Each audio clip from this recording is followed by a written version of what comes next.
Hello friends, दिग्गज academy के digital platform पर मैं आपका हार्दिक स्वागत करता हूं, आपका हार्दिक अभिनंदन करता हूं।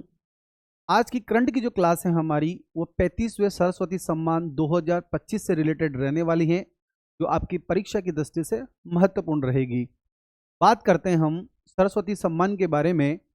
यह एक वार्षिक पुरस्कार है जिसकी स्थापना जो है के बिड़ला फाउंडेशन के द्वारा 1991 में की गई थी। और प्रथम बार ये पुरस्कार जो है हरिवंश राय बच्चन जी को दिया गया था। तब से ये पुरस्कार कंटिन्यूटी में हर वर्ष दिया जा रहा है।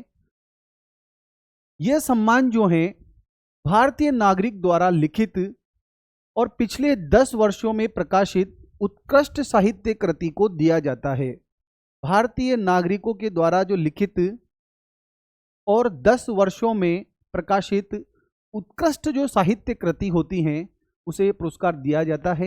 पुरस्कार स्वरूप जो है 15 लाख रुपए दिए जाते हैं, एक प्रशस्ति पत्र दिया जाता है और एक स्मृति चिन्ह प्रदान किया जाता है। राम कुमार मुखोपाध्याय के द्वारा लिखित बंगाली जो उपन्यास हैं हरा पार्वती कथा, कौन सा उपन्यास है? हरा पार्वती कथा को 35वें सरस्वती सम्मान 2025 के लिए चुना गया है। अगर अपन बात करें 2004 में भी बांग्ला भाषा के लेखक हैं सुनील कुमार गंगोपाध्याय को भी सरस्वती सम्मान प्रदान किया गया था। लेकिन अभी प्रेजेंट में बात करें तो 35वां सरस्वती सम्मान जो है वो राम कुमार मुखोपाध्याय जी को बंगाली उपन्यास हरा पार्वती कथा के लिए प्रदान किया गया है।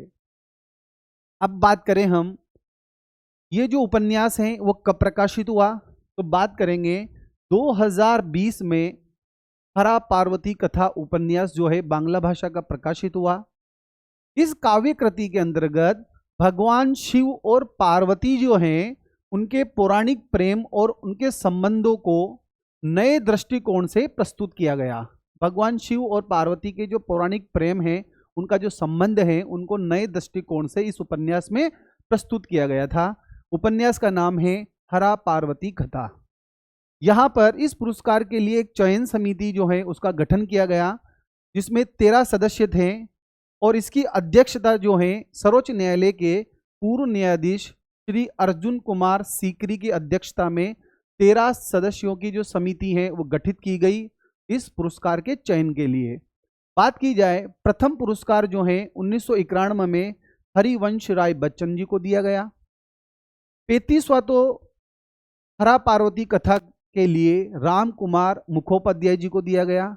लेकिन हम यहाँ पर 34वां सरस्वती सम्मान 2024 का भी याद रखेंगे। स्वामी सिद्धांत सुधा के लिए साधु भदेश दास जी को दिया गया। 34वां सरस्वती सम्मान 2024 का स्वामी सिद्धांत सुधा के लिए किसे दिया गया? साधु भद्रेश जी महाराज जो हैं उनको दिया गया था 34वां सरस्वती सम्मान पुरस्कार। अब बात करें राम कुमार मुखोपाध्याय जी, इनकी जीवनी के बारे में बात करते हैं। यह है कौन? इनका जो जन्म है 8 मार्च 1956 को हुआ और बंगाल से इनका संबंध है, बंगाली लेखक हैं। वर्तमान में अगर बात किया जाए तो ये शरद समिति के अध्यक्ष के रूप में कार्य कर रहे हैं। इन्होंने क्या क्या उपलब्धियां हैं इनके द्वारा? 9 तो उपन्यास, 11 कहानी संग्रह, निबंध हैं 4, यात्रा वृत्तांत हैं 2 और 54 भाषाओं में 128 लोक कथाओं का संकलन करके ये प्रकाशित कर चुके हैं राम कुमार जी मुखोपाध्याय। इनके सम्मान की बात करें तो इनको क्या क्या सम्मान दिया जा चुका है? बंकिम चंद्र पुरस्कार, सोमेन चंद्रा स्मृति पश्चिम बंग पुरस्कार और बांग्ला अकादमी पुरस्कार से इनको सम्मानित किया जा चुका है। तो यहाँ पर हमारी परीक्षा की दृष्टि से ये महत्वपूर्ण रहने वाला है कि 35वां सरस्वती जो सम्मान है वो किसे प्रदान किया गया है? राम कुमार मुखोपाध्याय जी को। और उपन्यास का नाम याद रखना है आपको, हरा पार्वती कथा। ठीक है। दूसरी बात यहाँ इंपॉर्टेंट रहने वाली है, 34वां सरस्वती सम्मान 2024 जो है स्वामी सिद्धांत सुधा के लिए साधु भद्रेश दास जी को दिया गया। उसके बाद इंपॉर्टेंट बात, एक क्वेश्चन आपके सामने है, इसे कमेंट बॉक्स में आप आंसर देके हालिया खबरों के अनुसार राम कुमार मुखोपाध्याय को किस उपन्यास के लिए सरस्वती सम्मान 2025 से सम्मानित किया गया है? पहला ऑप्शन है सूर्यवंशम के लिए, दूसरा रौद्र सात्विकम के लिए, हरा पार्वती कथा के लिए, और डी ऑप्शन है स्वामी सिद्धांत सुधा के लिए। तो इस क्वेश्चन का आंसर जो है आप कमेंट बॉक्स में देंगे। मिलते हैं अगली बार एक नए टॉपिक के साथ। जब तक पढ़ते रहिए, अपनी नॉलेज को अपडेट करते रहिए, स्वस्थ रहिए, मस्त रहिए। धन्यवाद।